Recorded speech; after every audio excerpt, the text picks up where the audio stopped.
todos, gracias por venir. Mi nombre es Mercedes Cuadrado y soy parte del equipo de EDIT, en la Escuela de Desarrollo y Ciencias Transpersonales. Estamos en una serie de conferencias que estamos ofreciendo en conjunto con la FNAC sobre desarrollo personal. Y hoy vamos a hablar de Advaita y Zen con Jordi Ciuraneta.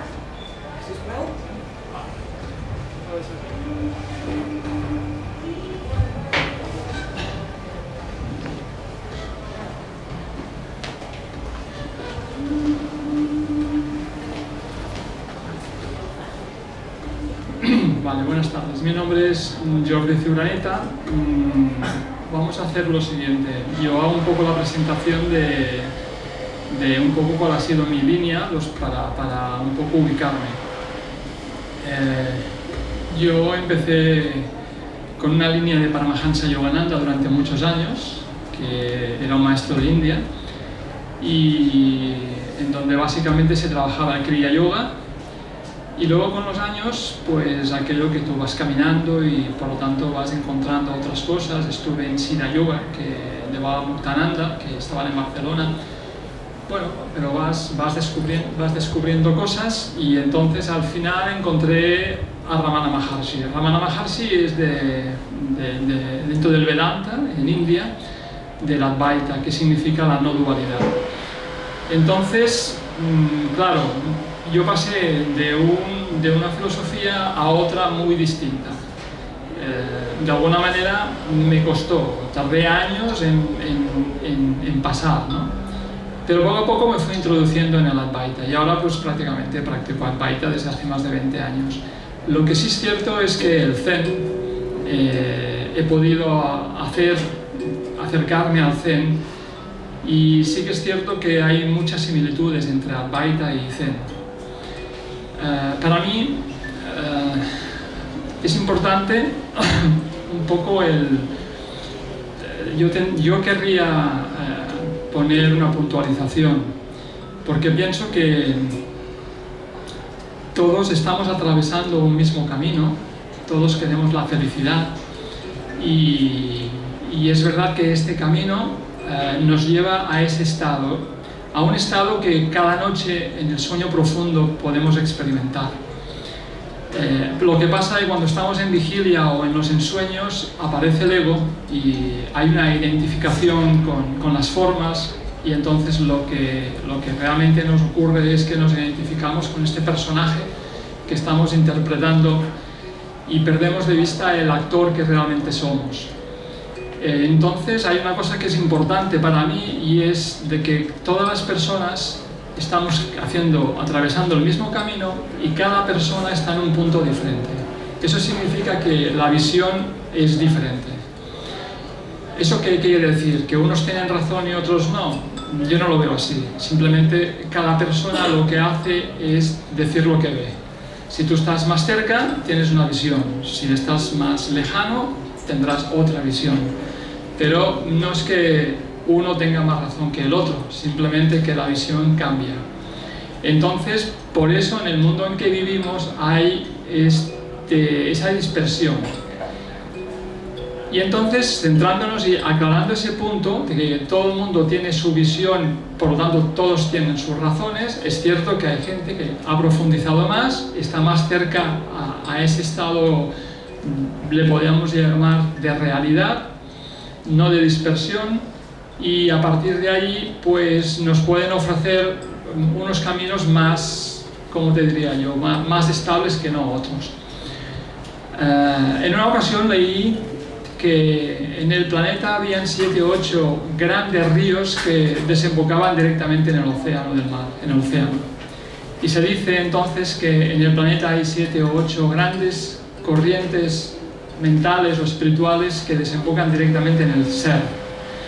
Y eso es muy importante, porque sí que es cierto que hay muchos afluentes que van a parar a esos ríos, por lo tanto hay muchas técnicas, hay muchos métodos, pero son válidos para esas personas.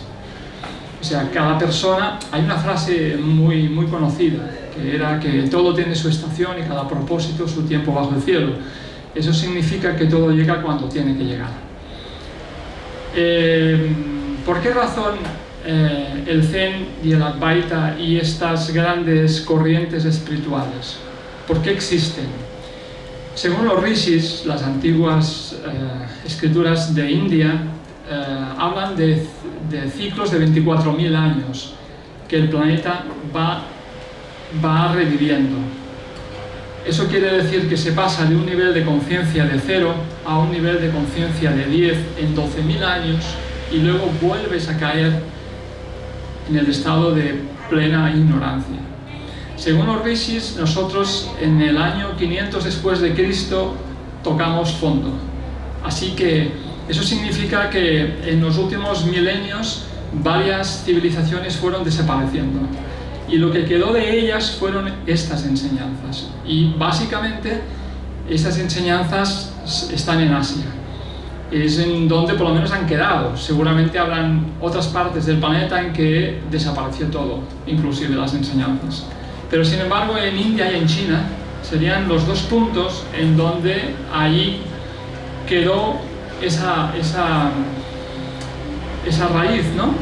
Y a partir de ahí se entiende que tiene que poco a poco volver esta civilización, poco a poco a tener esta conciencia de ir cada vez subiendo en cuanto al nivel. Piensa que en la actualidad de 1 a 10 estamos en 1.2 de media. Sí que es cierto que hay personas que tienen un nivel de conciencia de 3, 4 sobre 10, pero también hay muchas personas que están en 0, poco. Y bueno, es lo que hay, o sea que es algo que tú te encuentras, tú naces y te encuentras con lo que te encuentras y entonces a partir de aquí tienes que empezar a buscarte la vida. Entonces, pues a mí, después de tantos años, pues Advaita con Ramana Maharshi me lo ha dado todo. Ramana Maharshi es el exponente más claro del Advaita Vedanta.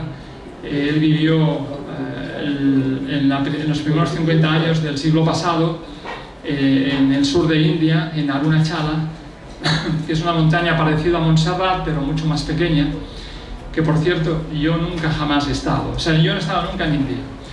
Bueno, cosas del destino, ¿no? Sin embargo, mi hija, que tiene 23 años, tiene novio en Jaipur y en 2 años ha estado 5 veces en India.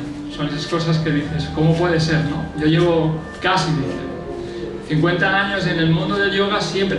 En la época en que yo tenía 25 años yo quería... Hay un libro de Paramahansa Yogananda que se llama Autobiografía de un yogi. Y para mí aquello en aquella época era impresionante. Aparte de que, pensar una cosa, lo que hablaba Yogananda hablaba de los yogis y hacían cosas que para nosotros son prácticamente no me sale eso.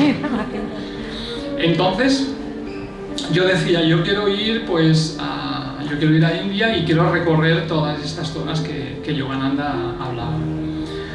Pero yo un día tuve un choque, y es que un día leyendo a Ramana Maharshi le preguntaron a Ramana, ¿es cierto todo lo que dicen los yogis sobre que pueden tener 2 cuerpos, que pueden vivir sin comer, que pueden hacer cosas que para nosotros serían imposibles, ¿no?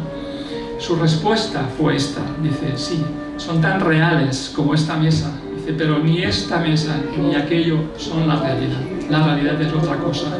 Jolines, aquel día me chocó mucho esto. A partir de ahí empecé a trabajar a Ramana.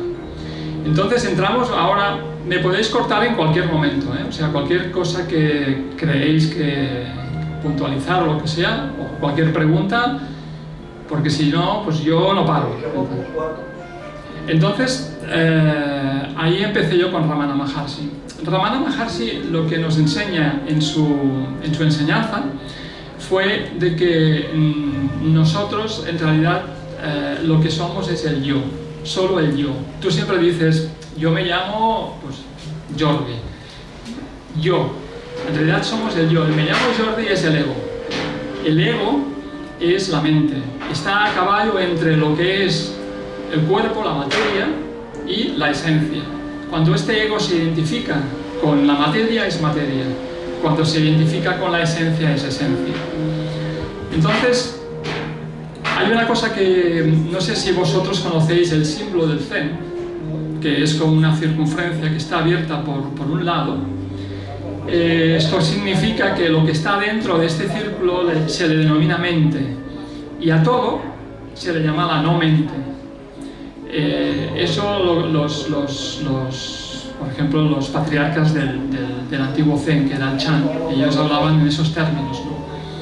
Paramahansa Yogananda decía que tú tienes que hacer el esfuerzo en esa circunferencia justo hasta la puerta, y tienes que hacer el esfuerzo de quedarte allí para que algún día la propia libertad, la propia realidad venga, te engulla y tú salgas de esta mente. Pero tienes que hacer este esfuerzo. Por otro lado decían, bueno, ¿y por qué no voy a abrir yo la puerta? Si yo hago todo este esfuerzo, entonces la puerta también la podré abrir yo. Entonces Ramana siempre decía que no, que tú nunca podrías abrir esta puerta. Y la pregunta era, bueno, ¿y por qué? Dice, pues porque, o mejor dicho, ¿quién la abre entonces? Y decía, la propia realidad, la propia esencia abre, te engulle. Dice, ¿y por qué yo no? Y Ramana decía, porque tú no existes. Eso se nos escapa, porque estamos hablando en un término que es no mente, que va más allá de la mente, y nosotros, quieras o no, estamos metidos dentro de una mente, y por lo tanto utilizamos los pensamientos. Entonces, yo he encontrado que en el Chan, en los patriarcas del Zen y en Ramana Maharshi, en el Advaita, hay otros como Nisargadatta, que es otro gran maestro de Advaita, tienen muchos puntos en donde se coinciden. Entonces, vamos a ver, yo ahora, con la edad que tengo, y se supone que con los años, pues no sé, ya veremos por dónde voy a ir, pero sí que es cierto que al final todo es mucho más simple de lo que parece. Hay muchísimas técnicas, Kriya Yoga, Kundalini Yoga y otras muchas. Es cierto que cada persona, lo hemos dicho antes, yo lo he dicho yo antes, que cada persona hace aquello que cree que tiene que hacer, y por lo tanto es lo lógico. Que si uno está en párvulos, está en párvulos; si uno está en tercero, está en tercero; si uno está ya en bachiller, está en bachiller; está en la universidad, está en la universidad. Cada uno está donde le toca, ¿no? Pero al final yo me he dado cuenta, o me estoy dando cuenta, de que lo importante es darse cuenta de que existes. Es existencia, nada más. Eso quiere decir que ahora, por ejemplo, estamos aquí y uno puede perfectamente percibir su propia existencia, darse cuenta de que yo estoy ahora aquí. Tú notas tu propia presencia, y eso es siempre. Desde que tienes uso de razón, tú siempre existes, nunca dejas de existir. Otra cosa es que tu mente esté dispersa y no tengas conciencia de esa existencia, porque te dispersas en el mundo. ¿Qué ocurre cuando te vas a dormir? Entras profundamente dormido y tu ego muere. Así de claro. Cuando estás en el sueño profundo, tu ego, tu mente muere. ¿Y qué queda? Queda esa presencia, queda esa existencia. Pero a eso le falta la conciencia de ser. Porque tú, si te vas, te echas, quedas profundamente dormido, al cabo de media hora te despiertan y te preguntan, ¿dónde estabas? Y tú dices, no lo sé. ¿Qué ha pasado en ese tiempo? No lo sé. Porque no estabas. Sin embargo, algo había allí, algo hay allí, lo mismo que está ahora. Lo que pasa es que ahora está vestido por el ego, ahí está desnudo, pero no hay conciencia. Y Ramana Maharshi decía, tienes que coger el sueño profundo, esa conciencia del sueño profundo, y entonces, mejor dicho, tienes que coger esa existencia del sueño profundo y esa conciencia de la vigilia y unirlas. Y eso es lo que le llaman el despertar. Y eso es un trabajo pues, que a veces, pues, evidentemente, cuesta. Pero fijaros, volvemos a lo de antes. Tener conciencia de que existes, notarte que tú existes. Ramana Maharshi decía, solo es real aquello que siempre existe. Y fíjate, tu presencia es lo único que siempre está allí, tu presencia. Todo lo demás pasa. Tú no tienes el mismo cuerpo, los pensamientos tuyos han cambiado, eras niño o niña, ahora eres una mujer, todo ha cambiado. Muchos amigos se han quedado por detrás, simplemente te has ido de tu país, mil cosas. Simplemente has cambiado y has cambiado de amigos, todo va cambiando. Sin embargo, hay algo que está siempre allí, que es tu propia presencia. A eso es lo que Ramana Maharshi decía, yo soy. Entonces en el Advaita existe lo que le llaman la indagación del yo, que es la vichara, indagación del yo. ¿Quién soy yo realmente? Y en esas es cuando viene esa parte de entrenamiento mental, en que uno lo que hace es centrarse, sentir tu propia existencia, tu propia esencia, y a partir de ahí Ramana dice, y ahora tienes que entregarte. Esa es la segunda parte. Primero es Jnana Yoga, es el yoga del conocimiento, y luego viene Bhakti Yoga, que es, te tienes que entregar ¿a qué? Te tienes que entregar a tu propia esencia, a tu propio origen, de dónde sales tú, de dónde sale ese yo. Y ese trabajo en que realmente tanto el Zen como el Advaita trabajan muy a fondo. Y es algo que tienes que hacer mucho. Por otro lado, quisiera también remarcar que la práctica constante es importante. El hecho de practicar diariamente esa técnica hace que tu cabeza se vaya centrando, tus pensamientos se van equilibrando. Por ejemplo, hay algo que está ocurriendo mucho aquí en Occidente, también en Oriente, porque ahora estamos hablando de lo que sería toda la parte o sea, todos los países se están comunicando, ¿no? Sería la cuestión de centrarse en ese yo, en esa presencia, de no perder este hilo, de tomar esa conciencia de que lo único que realmente en nosotros es real es nuestra presencia, es nuestra existencia. Y a eso es lo que va tanto el Advaita como el Zen, en centrar tu mente. Entonces Ramana Maharshi decía, la Kundalini sube desde el Muladhara Bandha, va subiendo por el Svadhisthana, por el Manipura, son los chakras, por el Anahata, que es el corazón, por el Vishuddha, por el Ajna y por el Sahasrara. Y cuando llega al Sahasrara, aquí hay lo que le llaman el Nirvikalpa Samadhi, que es de alguna manera la iluminación. Pero Ramana decía, pero ahí no se termina, porque luego tienes que caer en tu corazón, pero a la derecha, no es el Anahata, es el yo. Yo he podido, bueno, yo creo que es lo mismo que, para mí uno de los grandes maestros ha sido Jesús. Jesús el maestro, como tal, ¿eh? Yo no entro ahora en religión, sino Jesús el maestro. Y yo creo que habréis visto más de ocasión que a la derecha sale muchas veces un corazón. Es el yo. Es cuando tú dices, ¿quién? Yo. ¿Y tú qué haces? Te estás tocando en esta zona. Cuando tú te quedas profundamente dormido, tu cabeza cae. Entonces tu mente, tus pensamientos caen aquí, a la derecha. No quiere decir que esté ahí, concretamente esté ahí ubicado. Lo que ocurre, porque no está en ninguna parte concretamente, pero sí que es cierto que es un punto de referencia. Ahí cae nuestra mente, nuestros pensamientos. Entonces, cuando uno se entrega, cuando uno hace la parte de vichara, en que dice ¿quién soy yo? Y uno hace en tomar conciencia de esa presencia, en sentir, notar que yo existo, luego viene la segunda parte, que es que te tienes que entregar aquí. Si eso lo cogemos a nivel de búsqueda interna, es así, y durante miles de años ha sido así.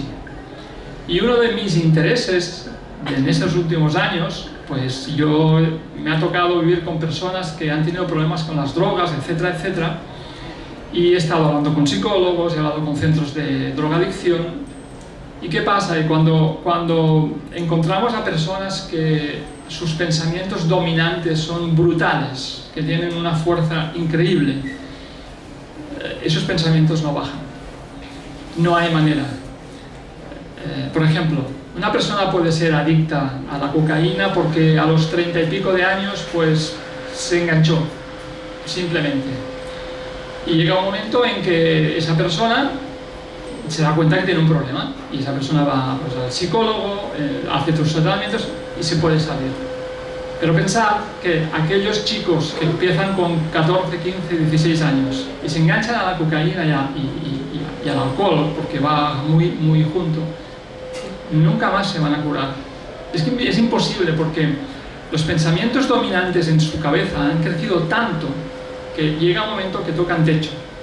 ¿Y quién baja esto? Las técnicas que hay hoy en día no pueden bajar. Es lo mismo que cuando hablamos de violaciones o cuando hablamos de fobias o cuando hablamos de miedos, ¿no? Es lo mismo, son pensamientos que nos dominan. Y yo me he dado cuenta que si vamos a buscar en India, ya sea a través del budismo o a través, por ejemplo, del Advaita o a través del Zen, estas técnicas lo que hacen es reforzar el primer pensamiento, el yo existo, esa presencia, yo soy. ¿Qué ocurre? Que cuando tú refuerzas esa presencia de yo soy, todos esos pensamientos que configuran tu personalidad se van equilibrando. Eso quiere decir que todos los pensamientos dominantes, ya sean a través de miedos, de fobias, de adicciones, van bajando. Sí que es cierto que no bajan en 2, 3 o 4 meses, bajan en años. Es así. O sea, imaginaros por un momento, yo aparte de practicar Advaita he corrido y corro aún todavía, ¿no? Por montaña sobre todo. He corrido algunas maratones, muchas medias maratones y por montaña pues también. Entonces fijaros un momento, imaginaros que aquí vosotros nunca habéis corrido. Y ahora dices, oye, a mí me gustaría ir a Nueva York y correr la maratón de Nueva York. Porque es un viaje además, etcétera, ¿no? Está muy bien. Y dices, bueno, pues que yo no corro. O sea, sería impensable que yo pudiera hacer una maratón si es que ni corro. Y entonces yo te digo, bueno, pues empieza a entrenar. Y dentro de 3 años, entonces vamos, te lo pago, es mi regalo. Pero tienes que empezar a entrenar ya. Eso es lo que necesitamos todos, los que están muy enganchados y los que no estamos tan enganchados. ¿Por qué? Porque los pensamientos dominantes son los que nos dominan y esos pensamientos son los que realmente nos obligan a hacer lo que ellos quieren. Los pensamientos son los que realmente nos tienen esclavizados. Tú no puedes ver al vecino de al lado, pues, ¿qué es? ¿Eres tú? No, es el pensamiento que te dice, ese tío o esa tía no, ¿me entiendes? Y así, yo qué sé, lo mismo con las fobias, ¿no? Lo mismo con los miedos. Hay personas que tienen mucho miedo y esos miedos son pensamientos que tienen mucha fuerza, mucho poder. Y esas personas, pues cuando les coge el miedo, realmente sufren mucho. Y así todos. Entonces esas técnicas, en realidad, y esa sería... bueno, yo he estado trabajando 30 años en el Colegio de Médicos de Barcelona. Por lo tanto, conozco y hice hasta tercero de medicina. Pasa que lo dejé hace muchos años esto. Y siempre me ha interesado mucho pues la homeopatía y muchísimas cosas, ¿no? Y por ejemplo, últimamente estoy un poco con el tema del agua de mar, estoy descubriendo muchas cosas, ¿no? Pero en el tema de la mente es brutal. O sea, realmente estamos en una sociedad, antes lo he dicho, estamos viviendo una transición. Cada 100 años es una décima. O sea, nos ha tocado vivir lo que nos ha tocado vivir. Entonces, pues bueno, aquellos que en algún momento nos llega información, pues lo mejor que podemos hacer es cogerla y a partir de aquí entrenar. ¿Por qué? Porque realmente todo el mundo quiere ser feliz, la gente lo que no quiere es sufrir, la gente lo que quiere es estar lo mejor posible y, bueno, entre comillas, felicidad, ¿no? Y esto es un poco la idea de que a mí es lo que tengo yo en cabeza, ¿no? De que se empiece a practicar Advaita, se empiece a practicar Zen desde un punto de vista terapéutica. Ya no solo por las personas que quieren introducirse, quieren profundizar, etcétera, ¿no? Sino es para buscar salud. Hoy en día se está haciendo muchísima cosa en Occidente. Hay otros mundos que no tienen, bueno, entre comillas, la suerte, será su destino, pero bueno. Y es que intentamos de alguna manera en nuestra sociedad pues buscar este equilibrio en la comida, en 1000 cosas, ¿no? Y bueno, en la parte mental yo creo que es la base, es lo más importante. Necesitamos ese equilibrio. Y para mí Advaita y Zen son brutales. Las otras, evidentemente, es lo que he dicho al principio. Acordaros que he dicho, cada persona está donde está y cada persona necesita lo que necesita. Y volviendo a aquella famosa frase que he dicho de todo tiene su estación y cada propósito su tiempo bajo el cielo, es eso, ¿no? Cada uno tiene que hacer lo que le toque hacer. Y a partir de aquí, pues no sé, me gustaría que eso fuera un diálogo, no solo yo que pegara la paliza y no sé, si alguien de vosotros... Vale. Sí, yo tengo una pregunta. Para reforzar el primer pensamiento, el pensamiento yo soy? ¿Cómo podríamos empezar a practicarlo? Lo principal cuando se habla del primer pensamiento yo existo, tienes que notar tu presencia. Si puede ser aquí, porque es el punto que nos tocamos. Yo te digo a ti, Mercedes, yo ayer te vi por tal sitio, quien a mí te tocas en esa zona. Porque ese es el punto de referencia que Ramana Maharshi decía, ¿no? O sea, el yo es esa presencia. Por lo tanto, ese es el punto. Hay personas que dirán, no, mira, yo me centro mejor en el ajna o me centro mejor arriba en el sahasrara. Bueno, pues haz lo que tú quieras, porque cada uno tiene que hacer lo que cree que tiene que hacer. Pero es un punto de referencia. Tú tienes que sentir, notar tu propia existencia. Y entonces tú notas tu yo. Y ese yo es sentirlo, notarlo, no es pensarlo. Pueden pasar pensamientos, pero te das cuenta que una cosa son los pensamientos y otra cosa es tu propia presencia. Y entonces ahí sí que ves la diferencia. Y te tienes que coger a esto. Y cuando tú estás tocándote en esa zona o estás centrada en esta zona, en tu presencia, en tu yo, tú te preguntas, ¿y quién soy yo realmente? ¿De dónde salgo yo? ¿Cuál es mi origen? ¿Cuál es la fuente de dónde salgo yo? Es entonces cuando viene la segunda parte. Entonces tú te tienes que entregar. Te tienes que dejar caer, literalmente. Te tienes que dejar. Fijaros una cosa. Ramana Maharshi, cuando tenía 16 años, estaba en casa. Y de repente empezó a notarse como raro. Y pensó él, eso es la muerte. Y bueno, no se le ocurrió otra cosa. Claro, tú dirás, otro se hubiera salido corriendo o gritado, lo que sea. Es cierto que él, de pequeño, se quedaba profundamente dormido y no se despertaba. Y los amigos lo cogían y lo ponían en la calle y luego se despertaba por ahí, ¿no? Bueno, le hacían ese tipo de broma. Ese día no se le ocurrió otra cosa que estirarse en el suelo y pensó, eso es la muerte. Entonces, él lo explica eso. Hay un libro, se ha escrito mucho sobre Ramana Maharshi. Hay muchos libros de Paul Granton y de otros autores, todos eran británicos, porque estamos hablando del año 20-30, que era una colonia inglesa, ¿no?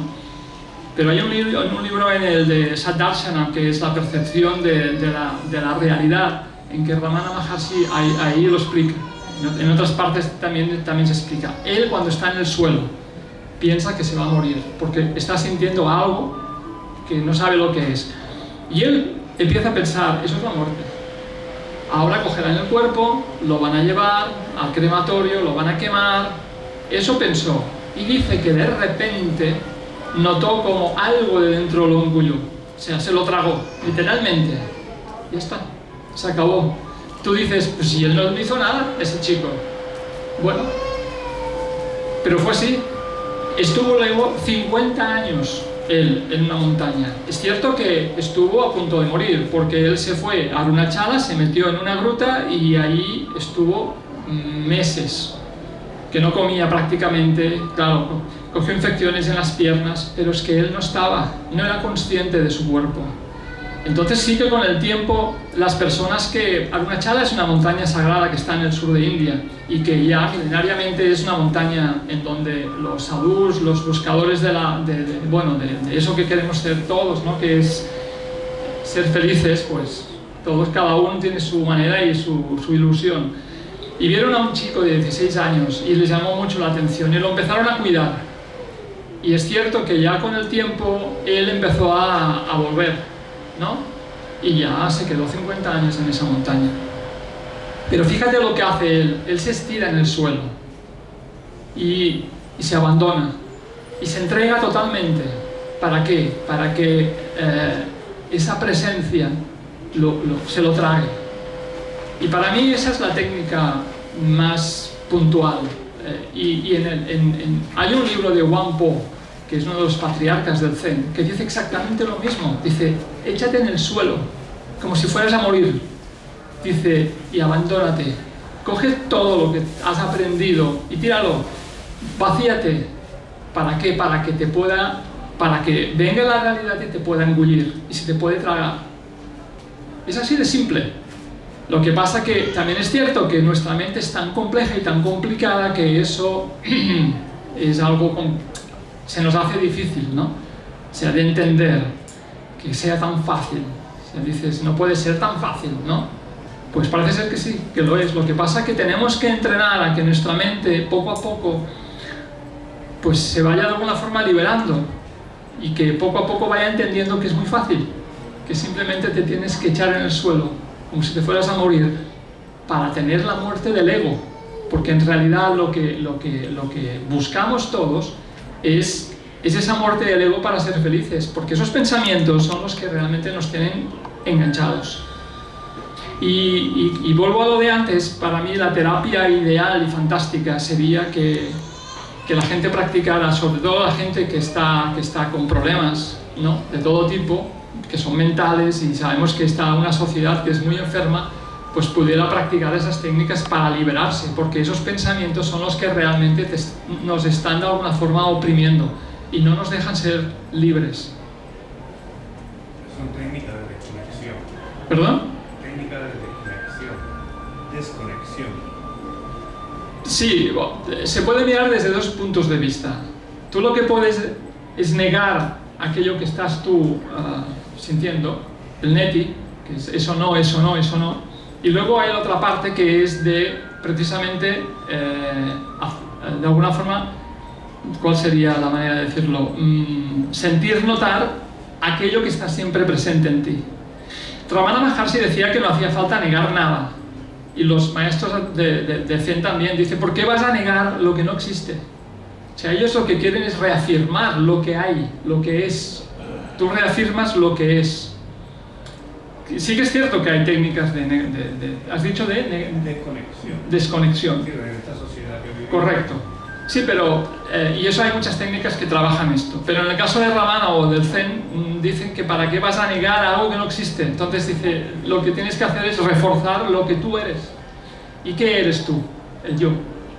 Eres el yo soy, yo existo, yo. Y además lo puedes sentir, que es simple, es algo tan fácil como que en cualquier momento puedes andar por la calle, puedes hacer inclusive donde tú quieras, y tú te cierras los ojos si te es más fácil, y lo que haces es sentir tu propia presencia, tu existencia.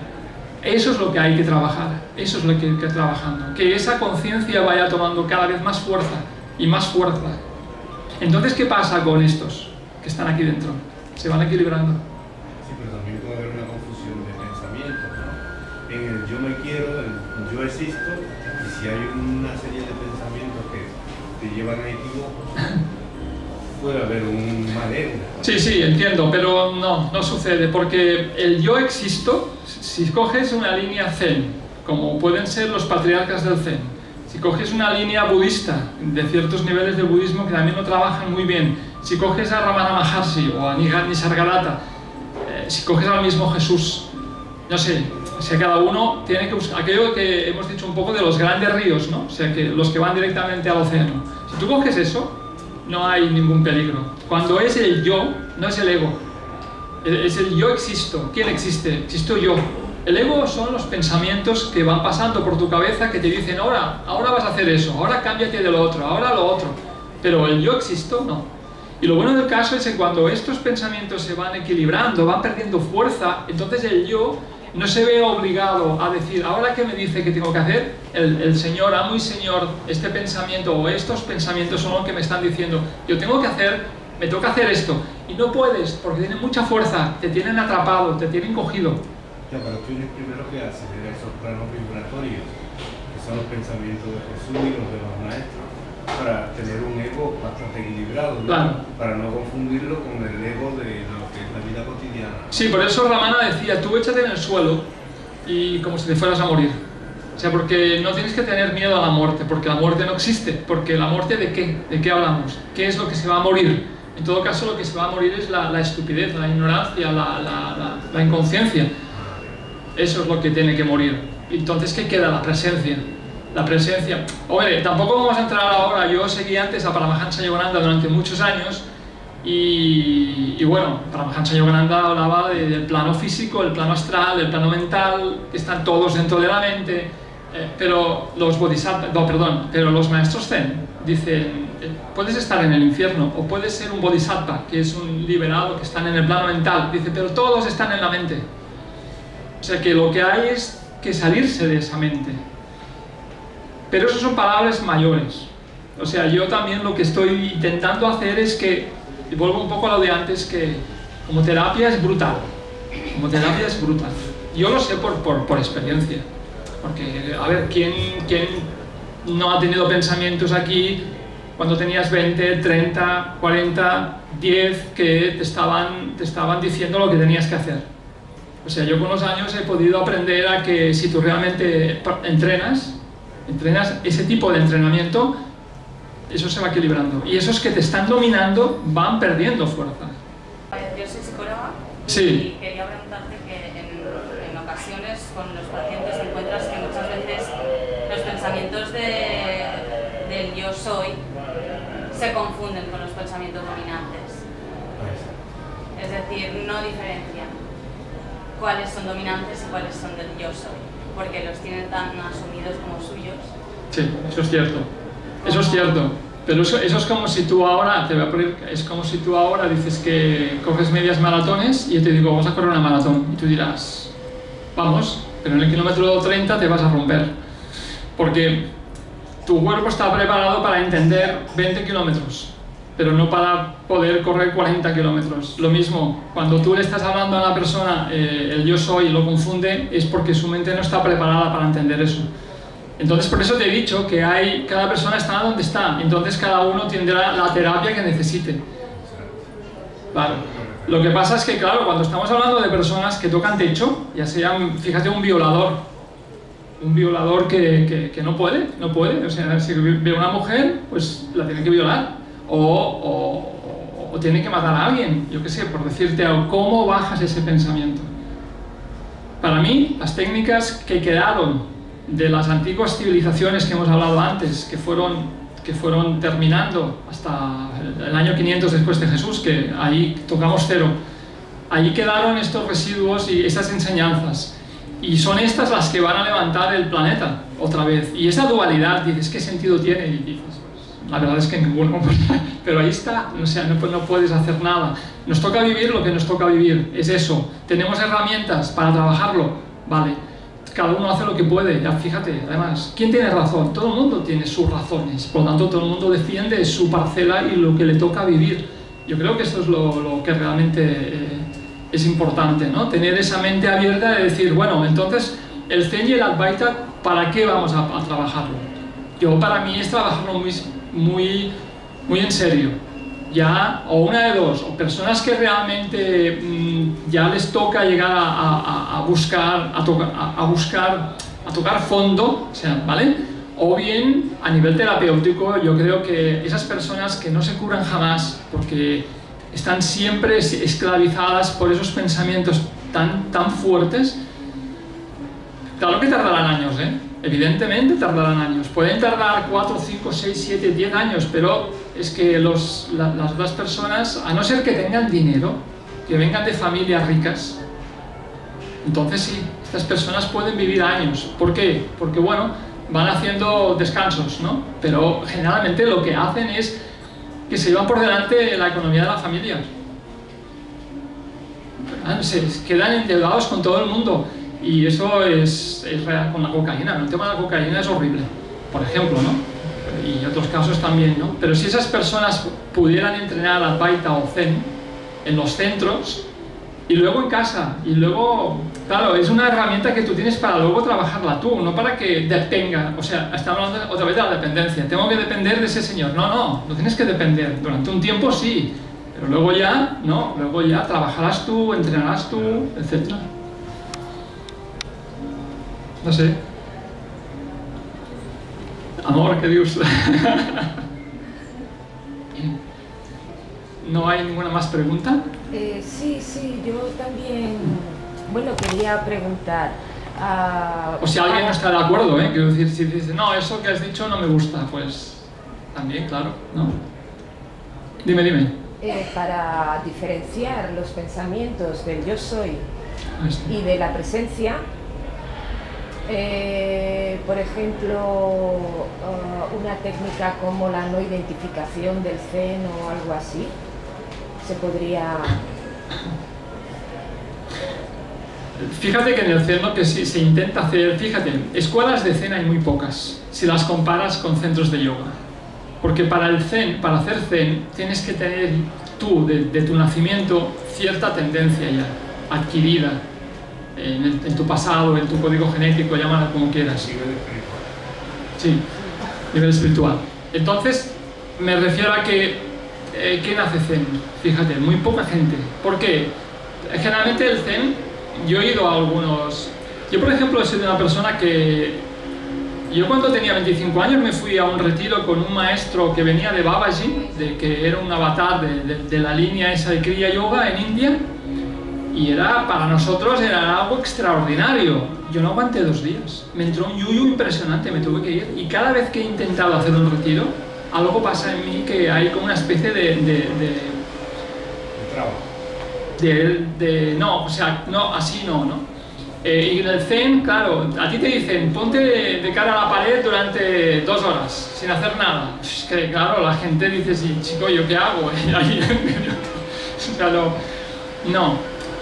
Por eso vemos lo que hay, esa diversidad, y está bien, está bien, está bien. Sí, yo creo que simplemente estamos viviendo lo que nos toca vivir y ya está. Y a partir de aquí, bueno, cada uno hace lo que puede, o lo que puede en realidad. Y yo pienso que en el Advaita y en el Zen tiene mucho que decir aquí en Occidente, muchísimo.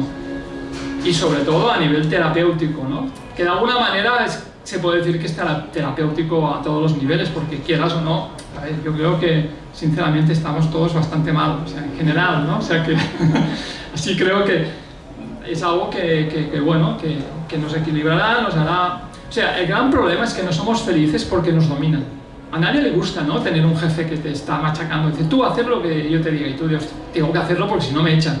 Y quien dice esto, pues un padre, ¿no?, que te están obligando. Pues cuando es este de aquí arriba que te obliga, no puedes, tiene tanta fuerza. Es como echarle un pulso a alguien que dices que te va a tumbar en un momento. No puedes plantarle cara. Entonces, ¿qué tienes que hacer?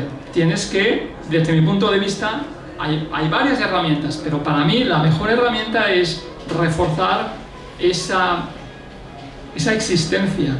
Porque fijaros, existe lo que se denomina el Satchitananda, que significa la existencia con plenitud de conciencia. Para poder obtener eso, es un Mahamantra, Satchitananda. El Sat-Darshanam viene a ser lo mismo, o sea, presencia de esa existencia. Claro, para que se dé eso, no tiene que haber ningún pensamiento que te domine. Cuando hay pensamientos que te dominan, que tienen tanta fuerza, tú no eres libre. No puedes. ¿Perdón? Pensamientos egoístas. No, cualquier pensamiento. O sea, es que cualquier cosa, o sea, no egoísta en el punto de vista de decir, no, yo es que eso para mí, no para los otros. No, algo que tú se llaman tendencias adquiridas. Es una palabra que se usa bastante en el yoga, de que son lo que tú has aprendido en tu pasado. Todo eso ha creado una fuerza en tu cabeza, y eso es un pensamiento. Y ese pensamiento es el que te está diciendo lo que tienes que hacer, te está llevando, te está utilizando. Y tú no tienes fuerza para decir, no, va a ser que no. No, lo que tienes que hacer es con el tiempo reforzar tu propia presencia. Para mí eso es básico, reforzar tu presencia, tu ser, yo existo, sentirlo, y tú lo haces, y eso se refuerza. Y luego estos van bajando y los otros van subiendo, porque también hablamos de la polaridad, ¿no? Cuando estás arriba, luego estás abajo. Perder el miedo.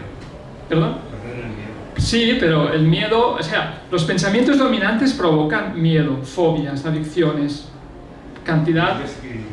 Claro. Digas. A ver, que me cuesta un poco entender porque me parece contradictorio algunas cosas. Es decir, por una parte, lo que dices de tener conciencia de tu existencia, ¿no? Del yo soy. Pero por otra parte, y que con eso tienes el poder de elegir, por decirlo de algún modo, lo que tú quieres, lo que tú vas a hacer, lo que... ¿Me voy bien? No, lo que pasa es que si ese yo, esa presencia va aumentando, los pensamientos que son los que te dicen lo que vas a hacer, van a perder fuerza. Y por lo tanto, Lo ideal sería, eso sería un Buda, que sería que todos los pensamientos, o sea, hay un pensamiento, imaginaros esta línea, o sea, una línea así, horizontal. Este sería el yo. Y todos los otros pensamientos están en vertical. Entonces ves algunos que están en punta, sería como una radiografía, y otros que están abajo. Entonces tú tienes una radiografía de una persona y dices, está como una cabra, o sea, ¿por qué? ¿Lo ves? Pero ves otro que está exactamente, está así y dices, estoy delante de un Buda, porque todos los pensamientos tienen la misma. Entonces el yo es libre. O sea, habrán pensamientos porque evidentemente tú te levantas, hablas y tal, pero haces tu vida cotidiana normal, pero ningún pensamiento viene y te dice lo que tienes que hacer, o te produce aquello. Vale, pero por otro lado, pasa lo que tiene que pasar, ¿no? Es decir, es como contradictorio en el sentido de que, por una parte, si tú estás en el yo pleno, tienes elección, está todo en sintonía, pero por otra parte pasa lo que tiene que pasar, por lo tanto el yo tampoco tiene sentido. Sí, porque lo que estamos planteando es cómo lo vives. O sea, no que las cosas vayan a ser diferentes, sino cómo tú vives la experiencia. O sea, para ti algo, ¿tú has oído hablar eso de que se ahoga en un vaso de agua? Y hay otras personas que dices, ostras, pues qué aguante tiene esta persona, ¿no? O sea, o qué equilibrio tiene, ¿no? O sea, precisamente por eso es cómo lo vives. O sea, ¿perdón? La armonía que lo vive. Correcto. Claro, se trata de que tú cómo lo vives tú eso. Hay gente que lo va a vivir pues mal, porque no ha trabajado como para que esos pensamientos no le dominen. Y otros, precisamente, esos pensamientos se han ido estabilizando y a medida que se van estabilizando, lo vives mejor. Y completo lo vas a llevar igual. Yo muchas veces digo, ahora yo, el Jordi, este de aquí, dice, yo en la vida, si a mí la vida me da algunos golpes, me va a tumbar, pero del todo, seguro, porque hay cosas que no las voy a aguantar, porque es lo de la maratón. Si tú me dices, ahora mismo me dices hacer una maratón, el otro día hubo la maratón en Barcelona, vale. Yo ahora actualmente no estoy por hacer una maratón, pero si tú me haces correr una maratón, yo me rompo en el kilómetro 30, seguro, porque no estoy preparado.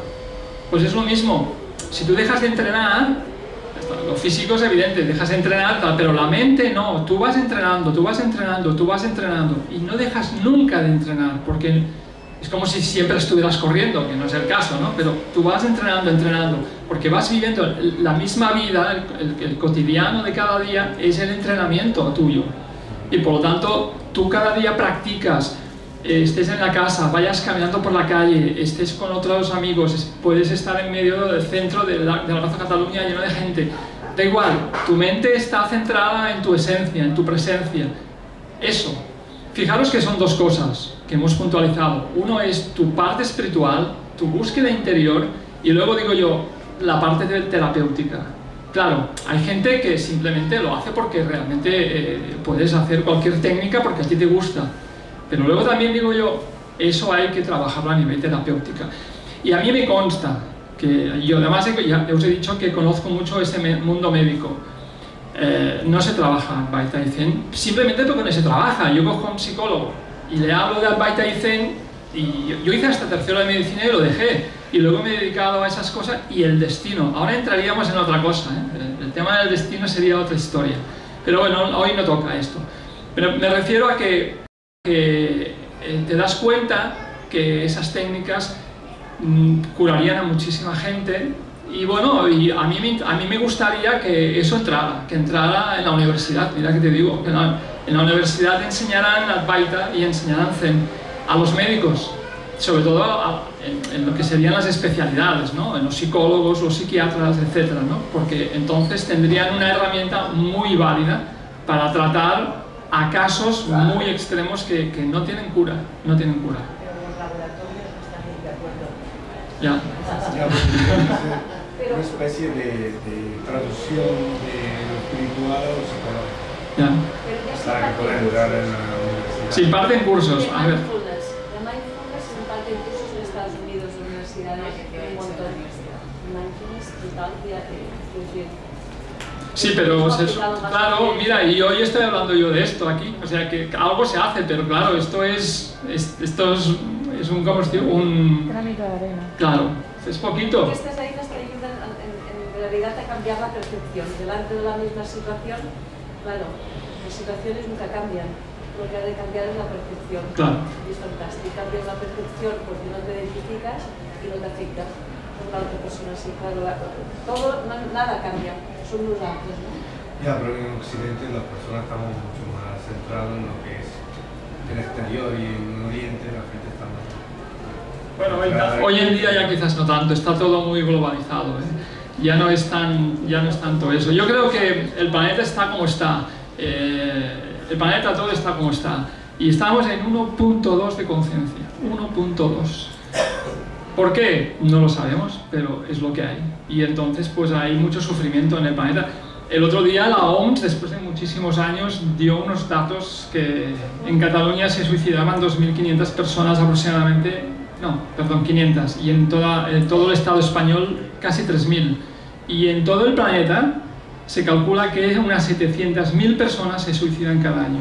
Y de cada 4, 3 son de países pobres, que claro, que están hartos de sufrir y se terminan sacando la vida. Por eso quiero decirte, pero es el planeta que nos ha tocado vivir. Yo que yo recuerde no decidí venir, pero aquí estoy. ¿No? Tú sí, amor, tú vas a decidir. Según dicen algunas leyendas se decide cuando vienes. Sí, pero claro, no, ya lo sé, ya todo eso ya me lo conozco y bien, pero yo creo que, mira, Ramana Maharshi, una cosa muy curiosa de Ramana, él nunca hablaba de la reencarnación, jamás, porque yo mira que me he leído cosas de él, ¿eh? Sin embargo, porque él siempre decía lo mismo, él sabía mucho manejar a la gente y llevarla realmente siempre a lo mismo, cogía de cada persona y le hablaba diferente, pero lo llevaba al mismo sitio. Al final le decía, ¿y a eso quién le preocupa? A mí. Y averiguo quién es usted, entonces verá cómo todo eso no le preocupa. Era muy hábil para llevar a la gente, pero había un pavo real en el ashram y cuando él paseaba y lo seguían, no discípulos, porque él no veía discípulos, porque Ramana Maharshi solo veía una sola cosa, tenía solo una presencia, no había diferencias, eso era, claro, era su visión. Había un pavo real y decía, es un antiguo visitante que ha querido estar un tiempo más aquí en el ashram. Así lo dejaba. Y sin embargo, cuando luego le preguntaban, él no entraba en el juego, no entraba. Pero quiere decir que no es importante. Lo que es importante es el aquí y ahora, y más que el aquí y ahora es la presencia del aquí y ahora. Porque se habla mucho del aquí y ahora, pero sobre todo es quién dice aquí y ahora, yo. ¿Y quién soy yo?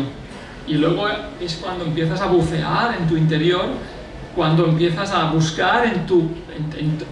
Ramana le llama el corazón, no es el Anahata Chakra, es el corazón. Él dice que es el centro del universo, que es todo, que es la presencia única que existe, ¿no? O sea, viene a dar a entender ser lo que tú en realidad eres. Él decía, eso es simple ser, eso es simple ser. ¿Ser qué? Ser lo que en realidad tú eres, que es ese yo. Solo eres el yo, no yo me llamo Pedro, yo soy una mujer, yo soy, yo qué sé, asiático, ¿no? O a mí, que es el yo, a mí eso no me gusta, a mí tal y cual, ¿no? Tú eres el a mí, eres el yo, ahí te tienes que quedar. Y para eso hace falta entrenamiento. Y cuando tú entrenas, llega un momento que ese de aquí, los pensamientos que configuran tu mente, se van equilibrando. Si conseguimos esto, yo pienso que es muchísimo. ¿No?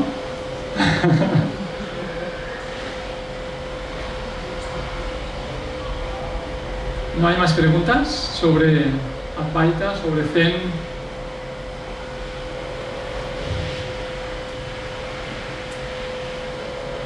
¿Existe libre albedrío en el Vedanta?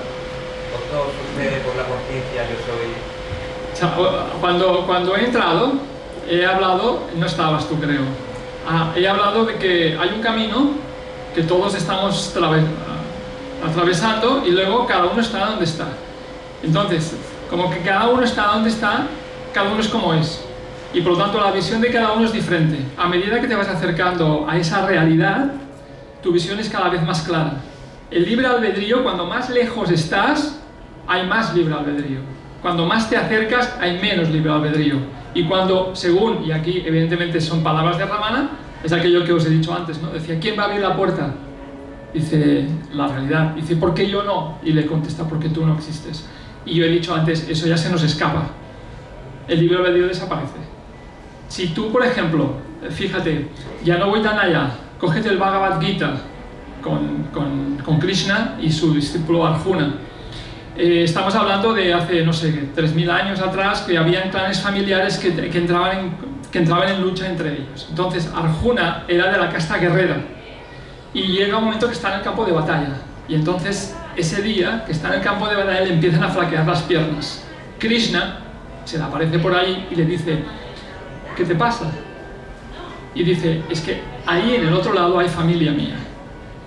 Y Krishna le dice, antes de que tú cojas el arco y dispares, ellos ya están muertos. ¿O es que crees y piensas que tú eres quien los mata? Aquí te da un tortazo tremendo, te está diciendo que está todo hecho.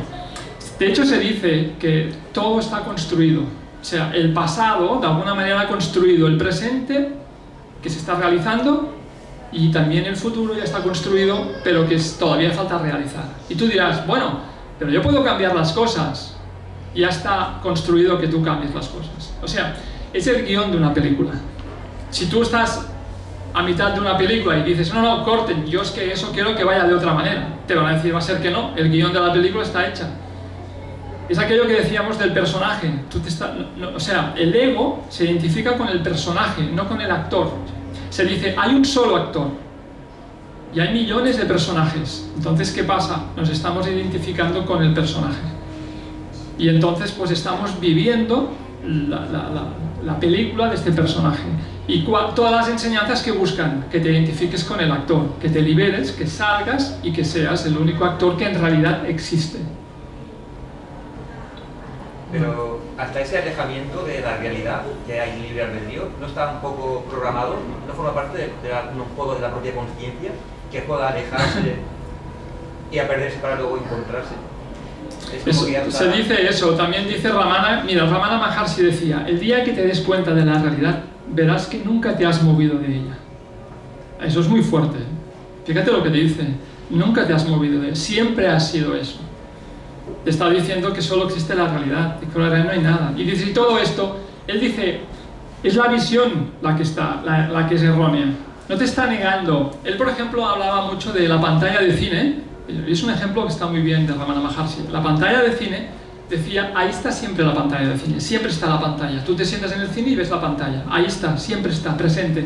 Luego empiezan las imágenes. Y tú de repente dejas de ver la pantalla. Cuando la pantalla es la base. Y te identificas con el drama de las imágenes, te dejas llevar por las imágenes. Entonces Ramana decía que la pantalla es lo real. Y lo otro depende. Quiere decir, las imágenes van y vienen, nacen, mueren. La pantalla no, siempre está ahí. Tú eres esa pantalla. Dicen, bueno, pero hay imágenes. Y luego, más allá de ese más allá, dicen, es que pantalla e imágenes es todo lo mismo. Pero ahí se nos escapa. Claro. Yo ya me pierdo, pero me refiero, eso ya se nos escapa. Pero lo que podamos utilizar como hay mucho, ¿eh? O sea, si a mí me dicen, mira, tú practicando esto, esas técnicas en general, porque hay varias, como mínimo 8, lo de los ríos, pues si te dicen, practicando esas técnicas, tú vas a equilibrar tu mente y tú vas a ser feliz, pues yo le afirmo. Claro, si lo que queremos es ser felices, ¿no? Digo yo, ¿no? ¿Tú no quieres ser feliz? ¿Es? ¿Sí o no? Pues de eso se trata, ¿no? De practicar lo que uno cree que tenga que practicar, claro. Yo ahora expongo para mí Advaita y Zen, sobre todo Advaita. A mí, una anécdota que a veces explico porque es verdad, hay un libro que se llama el Sat-Darshanam, que son los 40 versos sobre la realidad, de Ramana Maharshi. Para mí es lo más fuerte que he encontrado en mi vida. Pero hace unos 7 u 8 años yo ahí me quedé estancado, habían cosas que decía yo a Ramana, no acabo de... Hay cosas que se me pierden. Y un día, y no leo nada más, que a mí me critican mucho porque no leo, hace más de 20 años que no veo nada que no sea Advaita y Ramana Maharshi, ¿no? Y un día, yendo por la calle Jovellanos, que había una tienda que se llama Arunachala, precisamente, una librería, vi un libro, me llamó mucho la atención, que es Mente Única de Whampoa, hace unos 7 o 8 años. Y me lo compré, me lo leí, y no me enteré de nada. Y yo dije, no puede ser. Porque cuando yo tenía 25 años, me compré un libro de Zen y no entendí nada y lo tiré. Y digo, eso para mí no suena. Digo, ¿cómo puede ser que 25 años después te hayas comprado un libro de Zen y no hayas entendido nada? Entonces digo, a ver, cálmate, cógelo otra vez y léetelo. Me lo leí y dijo, pero si dice lo mismo que Ramana Maharshi. Lo mismo.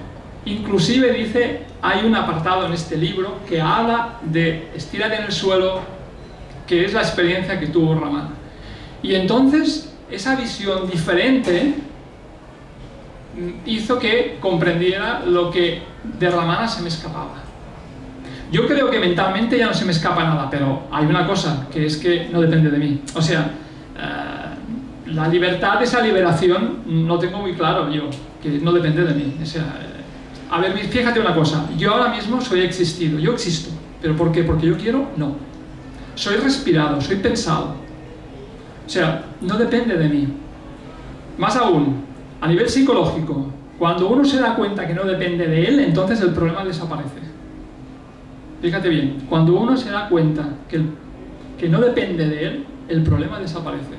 Y eso es cierto, Y ahora, otra cosa que es todavía más profunda. Cuando yo me voy dando cuenta que nada depende de mí, nada, entonces cada vez me siento más y más libre. Y eso es así, Era que lo he pensado a veces, Eso es así porque la dependencia es eso, que todo depende de mí.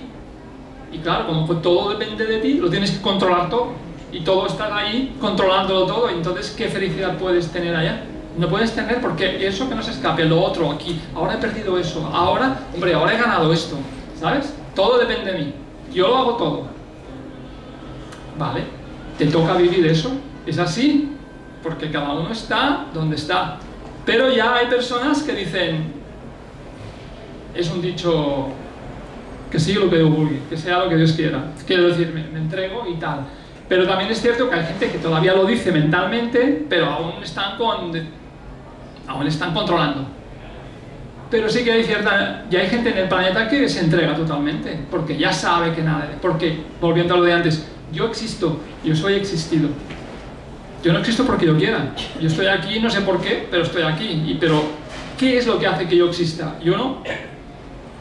Y el pensamiento, deja de pensar, vas a ver que no puedes.